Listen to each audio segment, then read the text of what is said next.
What's going on? Welcome back to Finding Freedom. So, how to defeat the one who does harm. So, I've been dealing with a lot of stuff in the past couple of years, etc., and it's still ongoing because, well, they blacklisted me from getting a decent paying job. Anyways, I digress. Moving forward, how do you defeat the one who does harm? Well, you have to learn all the people at play. Who are all the people in their camp that are at play, right? What are their methods? What are their laws? What are their rules? The rules and laws that they do and that they don't follow, even though it's within the Constitution, the state legislation, so on and so forth, and you can't find it in the public law library or the Supreme Court law library. You want to get familiar with all those things. Now, if you've seen some of my videos, you know that I was in the military and I used to be a person that cared very much for understanding the articles for the UCMJ, because that's how you ended up either getting NJP'd or court-martialed, which means pretty much getting into a lot of trouble, demoted, promoted, losing rank, pay, and everything else. And I had people underneath me, and if they got in trouble, that was my ass, and I sometimes would get in trouble for their actions. So I made sure that they were aware and firm and had a great understanding of the articles.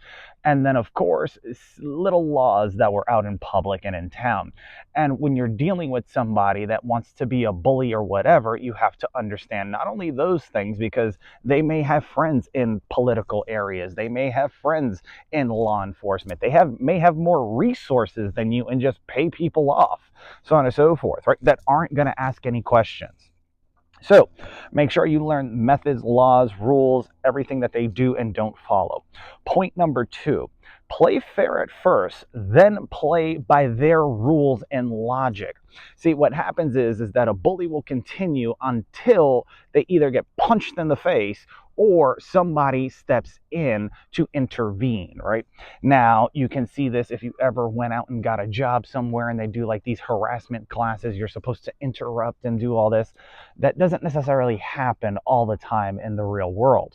Sometimes you're left on your own. Sometimes you have to go 2 hours away to a public law library to study up on some things, right? What can and cannot be done, so on and so forth.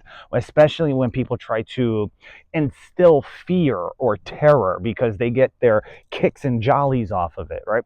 I remember there was a situation where something dealing with taxes, and the person that I was dealing with loves to use fear. They're a mini terrorist, right? And she was like, if you don't do this, they're going to put you in jail. If you don't do this, they're going to put you in jail. And everything was, they're going to put you in jail. I said, did you ever read the laws? I already spoke to a business attorney, so on and so forth. Like, are you familiar with this, or are you just like saying it because you enjoy the chaos and the commotion, or you're just being lazy and you don't want to flat out read the legislation, right? Or what goes into tax law, right? So on and so forth. Most people are, right? And then, of course, when you're dealing with certain people like that, you have to understand that, yeah, bullies will also push back afterwards, but try to play fair at first, right? And take your time, be patient, see how far they're willing to go, because the more doors that they open up, the more you're able to walk through, right? So if you only have one door opened up, and let's say they push you, so then you push them back, whatever the case may be, or you give them a verbal warning, etc. But now this went on for a consecutive amount of time, right?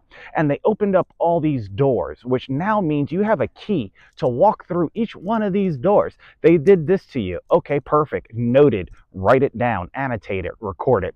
They did this to you. Perfect. That's door number 2. They did this to you. And over the span of time, you'll have close to as many doors as the Biltmore Estate in Asheville, North Carolina to walk through.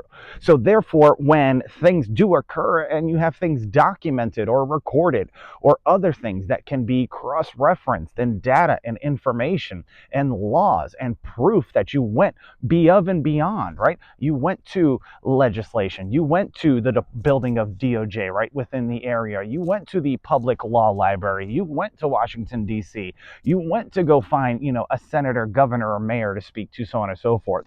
So if anything were to occur and the judge looks at you and says, it's really hard even though they're going to say it anyways. It's going to be very difficult for them to ask for motive. Well, the first year I told them to stop, so on and so forth. Second year, I even did my research, I got proof, etc. Here's the evidence. Third, fourth, fifth, sixth year. These are all the things before I decided to do something and push back, right?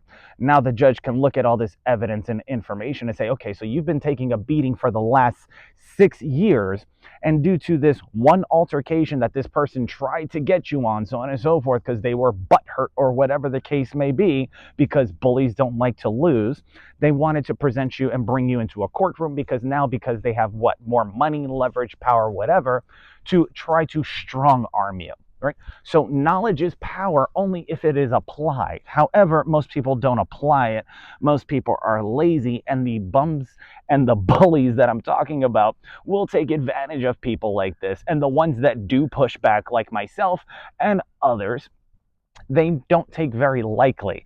And then they spread rumors to other people about them, which is quite interesting and peculiar. So let's continue. Right? Point number 3. Once movement, communication, tactics, etc. expose themselves, turn the tables, right? You remember, and just because I have class, which is creativity, logic, art, science, and spirituality, I mean, remember, Jesus even studied everything. And then he snapped when he went into the temples and started flipping tables, right? Flip some tables after a while, right? Stop being the cushion, stop being the walking mat, etc. Some people are just dumb and they don't know when to stop until you smack them in the face or punch them in the face, so on and so forth, right?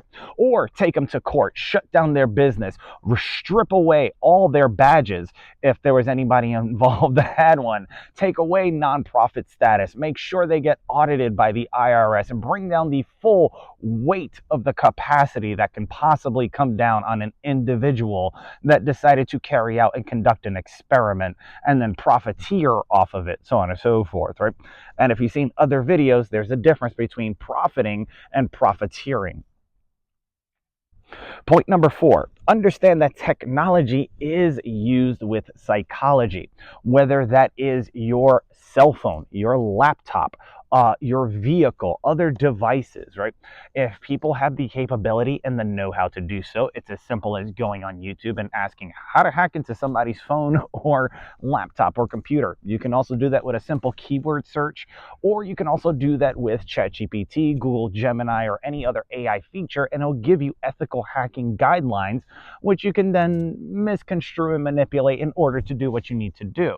Right? Ryan Montgomery is a perfect example. He shows people things like the flipper and other things like that, where you can utilize that to break into people's homes, cars, etc., so on and so forth. If that's available, then what's not available that other people can get their hands on to utilize against you, and then tweak and mess with your psychology, right? There was a prank that I seen a couple guys do where, this was back in my days when I studied physics. So you can transfer sound with light, right? So you would hook up a sound system to a type of laser, and you could shoot it across at a building, at a room, at someone's head, and they would literally hear the sound that was being spoken into the microphone or playing over through it, and you wouldn't have no wires, no nothing. Now you can make somebody look psychotic, schizophrenic, etc., with these tactics, and then incorporate that with hacking into their cell phone, creating a psychological, how do I say this, disruption, right?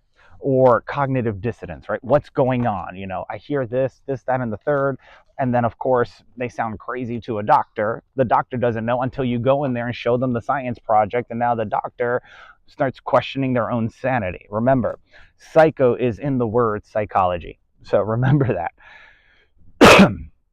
And there's a proven study that there was a top psychologist that went to study psychopaths and ended up being the craziest one amongst the brain scans that they took from prisoners. So let's move forward. Guns give people who are not trained invisible muscles that they do not have. I will say this again. Guns will give people invisible muscles that they do not have if they are not trained. Why? So if you've seen other videos of mine, you know that I like Zorro and all these superhero movies, and there's a part where there's a transition of power. The old Zorro's teaching the new Zorro, etc. And he goes, do you know how to use that thing? And he pulls out the sword, and Antonio Banderas is waving it around. He goes, yeah, the pointy end goes into the other guy. And he's like, this is going to take a lot of work. It's similar to people that own firearms, right? Do you know how it works? Yeah, I pull the trigger, I aim and shoot, or aim, shoot, pull the trigger, etc., and it stops the bad guy. Kind of, sort of. Do you know the rules of engagement, right? Do you know to know what your target is and what lies beyond it? Because sometimes the round can penetrate through your target and damage whatever is behind it, so on and so forth. I'm speaking from experience as well, right? So most people don't understand that. Finger off the trigger till you're ready to fire, because if you're emotional during confrontation and your fingers on the trigger, you might fire the weapon without even acknowledging that you're firing it, right? Because of a single finger twitch, so on and so forth. Some triggers are lighter than others. So remember that. It gives people invisible muscles. If people actually knew what they were doing, they wouldn't need a gun to begin with. So moving on to the next one. Speak to those that people listen to if your voice is not respected nor powerful enough. So, let's say you don't have the finances, the resources, etc. Tony Robbins talks about becoming resourceful. Well, if in order to be heard, you have to be heard by someone. Well, find someone that is respected, that is able to get your voice out there or your case out there. This is why people normally hire an attorney or reach out to local politicians, senators, congressmen, governors, mayors, etc., right? And then of course they speak on their behalf, they question, etc., depending on the relationship and the rapport that they develop with an individual.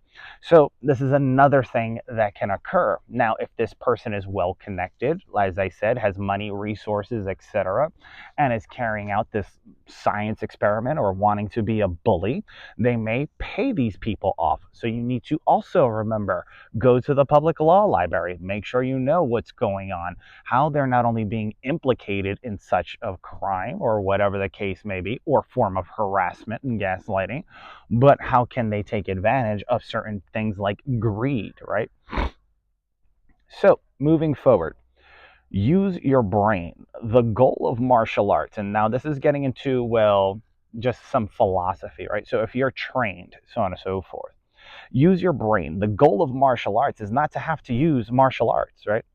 It's supposed to only be used to protect, defend, and in case of an emergency.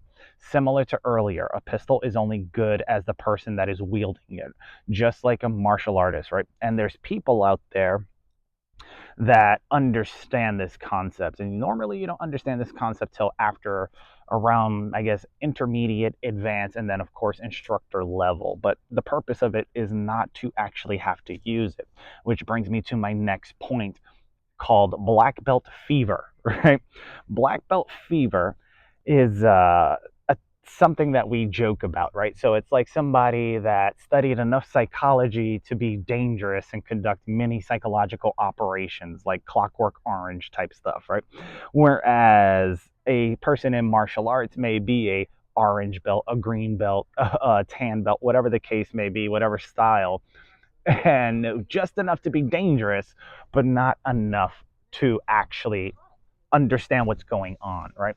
Whereas the instructor would normally know how to control the fight, resist, etc., and stop at a certain point.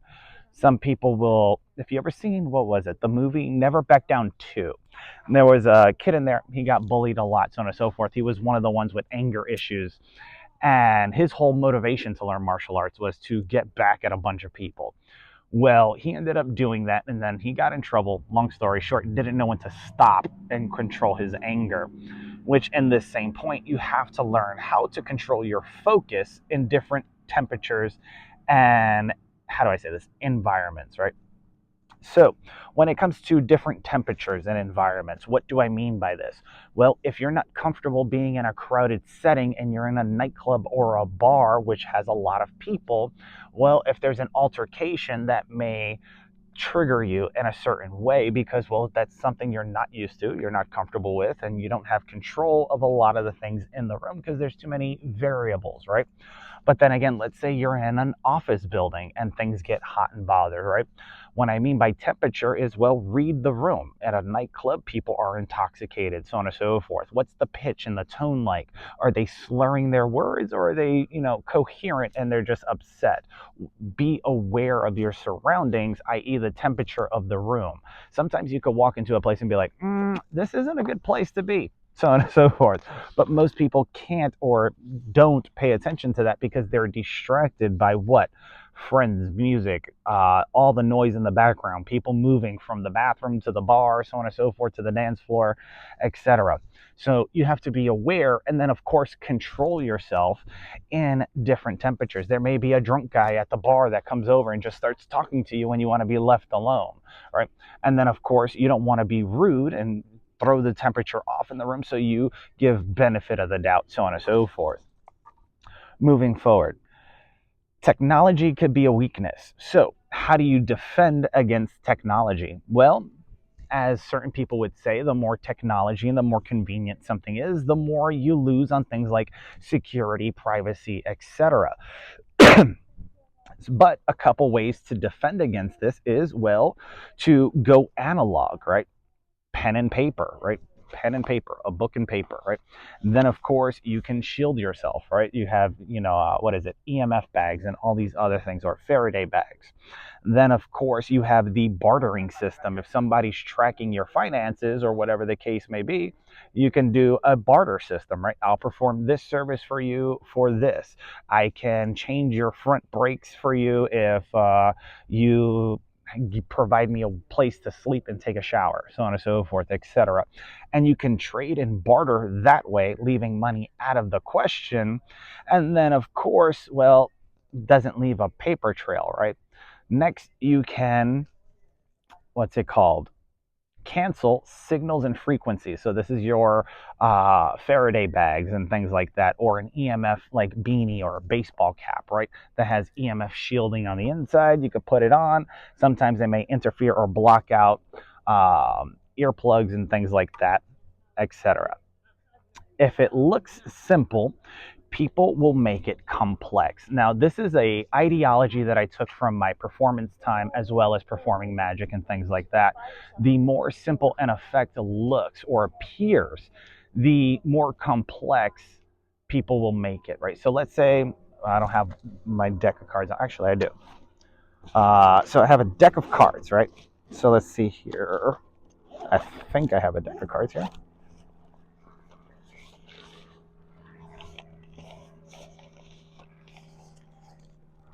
All right, so I have a deck of playing cards, right? So one of the things that people normally tend to do is something called a snap change. It's very simple to do, right? It's a simple trick, but it looks complex. So initially what you do is you hold the cards up like so, and then I would flick it, so on and so forth, and the card would move out of the way. So I'll do that slowly again. Hold on, these things are like sliding all over the place. So it's just two cards, one behind the other. I hold it canted. I have my two fingers right here, etc.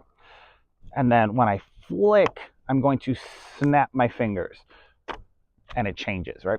Super simple, but the brain will make it more complex than what it needs to be when they see it. And then of course, when they go to describe the effect, it would be more impressive due to the fact that the brain does not normally remember everything fully or correctly or exact. So think of it like that, right? So if things are simple, people will make it more complex, right? This person can't just be able to listen to certain things and then pick up on keywords and understand what's being said or whatever. That's impossible unless they were trained, right? Just like a magician. This person can't take a deck of playing cards, shuffle them up, etc., and then all of a sudden have a royal flush in a game of poker. They can if they were trained, right? So let's do a quick mic check. Perfect. Now, if you're getting anything out of this, go ahead and smash that like button. Don't forget to share and tell me if you found any of this useful. So let's get on to the last point here, right? So when it comes to tactics and strategy, they're not enough. You must be capable of action, right? Some bullies don't always learn and like to push the envelope, right? So, what do I mean by this? Well, remember I told you the difference of black belt fever and having a black belt and, being an instructor and things like that. At a certain point, you can see this in different movies, right? In The Karate Kid with Mr. Miyagi, you could see this with other movies like Three Ninjas or the movie Sidekicks, so on and so forth, right? There's a point where the instructor normally has to come out and push back, either for the student because they're standing up for the students or because of the situation at hand, right? So you have to understand you have to be able to take action. Tactics and strategy are not enough, even if you're just using technology with the keyboard tough guys, etc. Eventually you might actually run into the person that you're dealing with, and when they get upset or they find out, etc., and they want to confront you, it may turn physical and you're going to have to be able to take action. So hope you guys found this interesting. I hope you found it valuable, and I'll see you guys in the next video of Finding Freedom. Peace.